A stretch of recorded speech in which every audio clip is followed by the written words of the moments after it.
I've chosen my sister over my marriage. My parents split when I was 3. Dad got remarried to some lady named Patricia.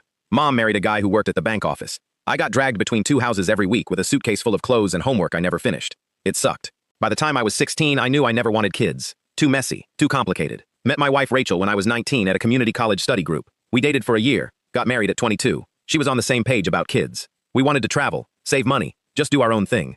Life was simple. Then my parents got back together when I was 20. Both their second marriages failed within months of each other. They ran into each other at a grocery store and apparently decided to try again. 6 months later, my mom was pregnant. My sister Mia was born when I was 21. I'll admit, I didn't visit much at first. The whole thing felt weird, but Mia was actually a cool little kid. She loved telescopes and would show me her star collection every time I came over. I started coming around more often, bringing her books about constellations and planets from the library.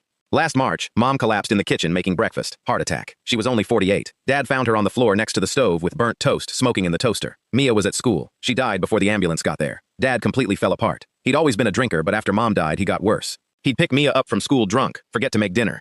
I started coming over 4 times a week just to make sure Mia ate something besides cereal. My half-sister from Dad's second marriage lived 2 hours away and said she couldn't help. My half-brother from Mom's side hadn't talked to any of us in 3 years. 4 months after Mom died, Dad wrapped his truck around a telephone pole on Route 9. Blood alcohol was 3 times the legal limit. The cop said he died instantly. Mia was at my apartment when it happened because Dad had forgotten to pick her up from soccer practice. Social services showed up at my door 2 days later. A lady with a clipboard asked if anyone in the family could take Mia. I called my half-sister. She said her apartment was too small. I called my half-brother. He didn't answer. Just texted back. Can't. Sorry. Mom's sister lived in Florida and was 72 years old. Dad's brother said he already raised his kids and wasn't starting over. The social worker said Mia would go into the system if nobody stepped up by Friday. It was Wednesday. I told Rachel that night after dinner. We were washing dishes together and I just said it. I'm going to take Mia. I'm filing for guardianship tomorrow. She dropped the plate she was holding. It shattered on the floor. What? Nobody else will take her. She's 6 years old. I'm not letting her go to foster care. Rachel's face went red. We agreed. No kids, ever. That was the deal. I know. So that's it? You're just deciding this without me? I'm telling you that you don't have to stay. I get it. This isn't what you signed up for. She started yelling, called me selfish, said I was throwing away our marriage for a kid I barely knew, said I'd regret it.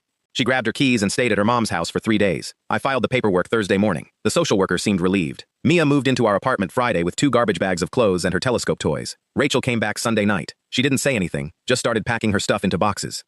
Clothes from the closet, books from the shelf, her coffee mug with a chipped handle. Mia watched from the hallway holding a plastic planet. She loaded everything into her car by herself. I didn't help. She looked at me one last time before she left. You're making a huge mistake. Maybe. She drove off. Mia asked if she was coming back. I told her probably not. She nodded and went back to watching cartoons. The divorce papers came in the mail 2 weeks later. Rachel's lawyer wanted half of everything. The apartment, the savings account, even the car. I signed everything without arguing. None of it mattered anymore.